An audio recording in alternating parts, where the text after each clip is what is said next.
Doctor Suresh Subbaiah, தலைமை செயற்குழு உறுப்பினர். எங்களோட என்ஹெச்எம் இயன்முறை மருத்துவர்கள் கிட்டத்தட்ட 585 பேர் இருக்கோம். கடந்த 12 ஆண்டு காலமாக 2014 நாங்கள் எல்லாருமே ஒப்பந்த அடிப்படையில் பணிபுரிஞ்சுக்கிட்டு இருக்கோம். இப்போ குறிப்பாக சொல்லணும் அப்படின்னா, மருத்துவக் கல்லூரி மருத்துவமனைகள், அரசு தலைமை மருத்துவமனைகள், ஆரம்ப சுகாதார நிலையங்கள், ஊரக மற்றும் வட்டார ஆரம்ப சுகாதார நிலையங்களில் எல்லாருமே ஒர்க் பண்ணிக்கிட்டு இருக்கோம். எங்களோட கோரிக்கைகள் முக்கியமாக சொல்லணும் அப்படின்னா, தொடர்ந்து ஆரம்பத்துலேருந்து ஒரு 10,000 சம்பளத்துலேருந்து ஒரு 13,000 தான் கொடுத்தாங்க. இதே தமிழக அரசோட பள்ளி கல்வித்துறை எடுத்துக்கிட்டோம் அப்படின்னா அவங்களுக்கு 25,000 வாங்கிட்டு இருக்காங்க. இதே மாற்றுத்திறனாளி நலத்துறையிலுமே பார்த்தோம் அப்படின்னா அந்த இயன்முறை மருத்துவர்களுக்கு 25,000 வாங்கிட்டு இருக்காங்க. இதுக்கான அரசாணை எல்லாமே இருக்குது, அது எல்லாமே வாங்கிட்டு இருக்காங்க. ஆனால் இந்த சுகாதாரத்துறையில் மட்டுமே எங்களை ஒரு வஞ்சிக்கப்பட்ட ஒரு மருத்துவர்களாக பார்க்குறாங்க. எங்களோட சம்பளம் பார்த்தோம் அப்படின்னா வெறும் 13,000 இருக்குது. இந்த சம்பளத்தை அடிப்படை சம்பளத்தை கொஞ்சம் ஊதிய உயர்வு கொடுக்கணும், குறைந்தபட்சம் 35,000 அப்படின்னு சொல்லி நிர்ணயம் செய்யணும் அப்படிங்கிறத நாங்கள் இங்கே கோரிக்கையாக முன்வைக்கிறோம். இதில் என்ன அப்படின்னா 2017-18 காலகட்டத்தில் எங்களோட சம்பளம் 25,000 அப்படின்னு சொல்லி நிர்ணயிக்கப்பட்டது. என்ஹெச்எம் இயன்முறை மருத்துவர்களுக்கு 25,000 நிர்ணயிக்கப்பட்டு அதை கேன்சல் பண்ணிவிட்டு 10,000 கொடுத்தால் போதும் அப்படின்னு சொல்லி மறுபடியும் அதை மாற்றி நிர்ணயித்து 10,000 சொல்லி ஆரம்பித்தாங்க. கிட்டத்தட்ட இன்றைக்கி பார்த்தோம் அப்படின்னா நமக்கு ஒரு 7-8 வருடமாக ஒரு 13,000 வாங்கிட்டு இருக்கோம்.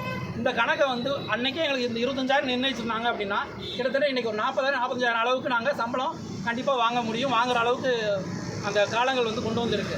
ஆனால் இன்றளவுமே 13,000 வாங்குறதுனால உடனே தமிழக அரசு இந்த சம்பளத்தை உயர்த்தி கொடுக்கணும் அப்படின்னு சொல்லி நாங்கள் கேட்டுக்கிறோம். ஆனால் ஒவ்வொரு துறைக்கும் ஒவ்வொரு மாதிரி இயன்முறை மருத்துவர்களுக்கு சம்பளம் இல்லாமல் ஒரே மாதிரி தமிழக அரசு பார்க்கணும் அப்படிங்கிறது எங்களோட வேண்டுகோள்.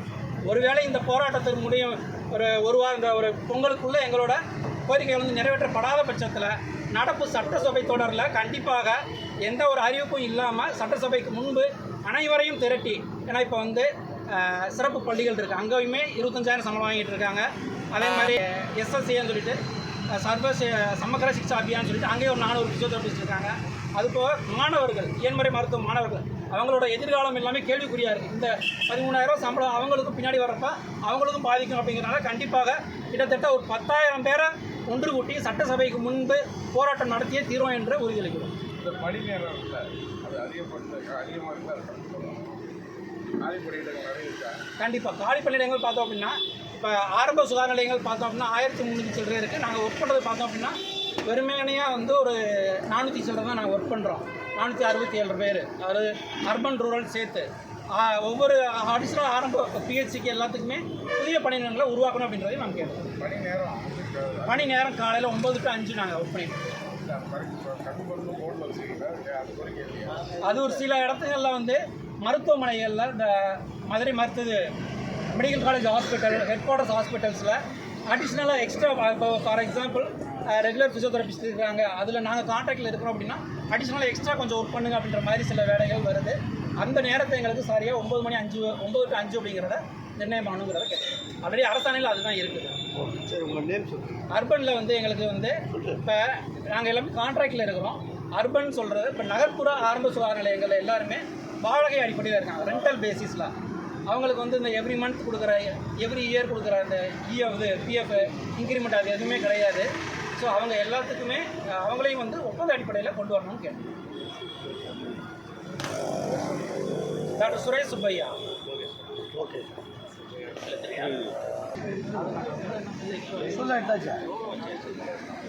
எடுத்தாச்சு, போஸ்டாக எடுத்தாச்சு, பைக் எடுத்தாச்சு, 3 மீட்டர் போட்டு அனுப்பிச்சிடலாம்.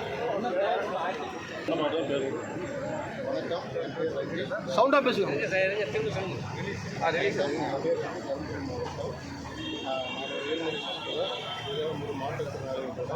எங்களுக்கு அந்த தலைமைக்கு ஏற்ற ஊதியம் என்று வழங்கப்படவில்லை. இதில் பல வருஷமாக நாங்கள் போராடி கொண்டே இருக்கிறோம். பார்த்தீங்கன்னா உங்களுக்கு கூட உங்களுக்கு முன்பணம் கொடுக்குறாங்க அப்படின்ட்டு சொன்னாங்க. அந்த முன்பணம் கூட எங்களுக்கு வாங்க முடியல. கேட்டாங்களா நீங்கள் ரெகுலர் கிடையாது, உங்களுக்கு முன்பணம் கிடையாது அப்படின்னு இந்த அளவு நாங்கள் இந்த நிலைமை நாங்கள் இருக்கிறோம். சிஎம் சாரும் டெபுட்டி சிஎம் சாரும் இதை பிரச்சனை எங்களுக்கு எங்களுடைய படிப்புக்கு அந்த மாதிரி ஊதியம் வழங்குமாறு மிகவும் பணியை நன்றி, வணக்கம். சார், நான் கன்னியாகுமரி மாவட்டத்தில் வர்றேன் சார். என்னோடய பேர் சிவபூபதி. எனக்கு மாற்றுத்திறனாளி சர்டிஃபிகேட் வச்சுருக்கேன், பதிவு பண்ணியிருக்கேன். கடந்த 6 மாத காலமாக நான் இதில் வேலை பார்த்துருக்கேன் சார். ஆனால் எங்களுடைய கோரிக்கை என்னென்னா, 4.5 வருஷம் படித்தோம், தகுதிக்கேற்ற ஊதியம் வழங்கப்படவில்லை. நாங்கள் எங்களோட படிப்புக்கேற்ற ஊதியம் அரசு நிர்ணயம் செய்யவில்லை. எங்களோட கம்மியான படித்தவங்களுக்கு 2 வருஷம் படித்த டிப்ளமோ படித்தவங்களுக்கும் 3 வருஷம் டிப்ளமோ படித்தவங்களுக்கும் உள்ள ஊதியம் எங்களோட அதிகமாக கொடுக்குறாங்க. அப்போ இதனால எங்களுடைய நியாயத்தை தான் நாங்கள் கேட்குறோம். 4.5 வருஷம் படித்த எங்களுக்குரிய ஊதியம் எங்களுக்கு வழங்கப்படவில்லை. நாங்கள் சம்பள உயர்வு கேட்கவே இல்லை. எங்களுடைய கோரிக்கை என்னன்னா, எங்களுடைய தகுதிக்கு ஏற்ப ஊதியம் நீங்கள் தரணும்.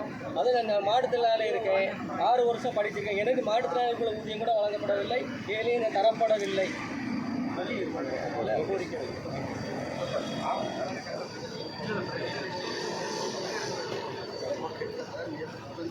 சார், ஒரு பைட்டு கொடுக்குறாங்களா ஃபீமேல்?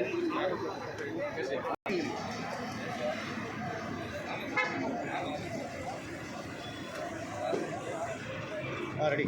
சார், இந்த திட்டம் ஆரம்பித்த புதுசில் வந்து மினிஸ்டர் பார்க்கலாம் அப்படின்னு சொல்லிட்டு நாங்கள் ஒவ்வொரு வாட்டியும் ஒவ்வொரு ஆஃபீஸர்ஸையும் பார்த்து மினிஸ்டர் கிட்ட அப்பாயின்மெண்ட் வாங்குறதுக்காக எங்கள் டீம் பார்த்தீங்கன்னா காலையில் அவர் எந்த டைமுக்கு வாக்கிங் வருவார், அவர் எப்போ நம்ம மீட் பண்ணலாம் அப்படிலாம் பார்த்து அவர் வாக்கிங் வர டைமுக்கு எங்கள் தூக்கத்தை விட்டு எங்கள் ஃபேமிலியை விட்டு வந்து நின்று அப்பாயின்மெண்ட் வாங்கி செக்ரட்டரியேட் போனால் 10 பேர் போனோம், 2 பேர் 3 பேர் தான் உள்ளே விடுவேன்னு சொல்லிட்டாங்க. அதுக்கப்புறம் நாங்கள் எங்கள் லோக்கல் எம்எல்ஏ வச்சு அவங்கள வச்சு பேசி உள்ளே போனால் உள்ளே போய் நாங்கள் இந்த மாதிரி இருக்கோம் சார், மினிஸ்டரை பார்த்து ஹெல்த் மினிஸ்டரை பார்த்து இந்த மாதிரி நாங்கள் ஃபிசியோதெரபிஸ்டாக ஒர்க் பண்ணிட்டு இருக்கோம், இந்த மாதிரி மற்ற ஸ்டேட்டெல்லாம் எங்களுக்கு இவ்வளோ சேலரி கொடுக்குறாங்க, நம்ம ஸ்டேட்டில் ரொம்ப கம்மியாக இருக்குது, எங்கள் வாழ்வாதாரமே இதனால ரொம்ப கஷ்டப்பட்டு வாழ்கிறதா இருக்குது இவ்வளோ படிச்சுட்டு அப்படின்னா.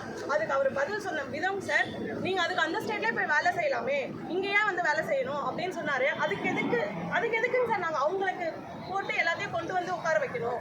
இது எவ்வளோ பெரிய கஷ்டமான ஒரு வார்த்தை இல்லையா?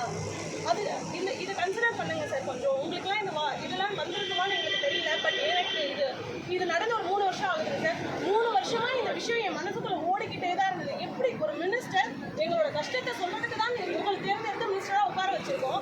ஆனால் உங்ககிட்ட நாங்கள் வந்து எங்கள் கஷ்டத்தை சொல்லக்கூட நீ அங்கேயே போயிடுங்க, நீங்கள் அங்கேயே போய் வேலை செய்யணும்னா நான் ஏன் உங்கள்கிட்ட வந்து கேட்கணும் கெஞ்சணும்? இது ஒன்று தான் சார் எனக்கு ரொம்ப நாளாக இருந்தது. இதை கேட்கணும்னு நினச்சி நான் கேட்கணும்.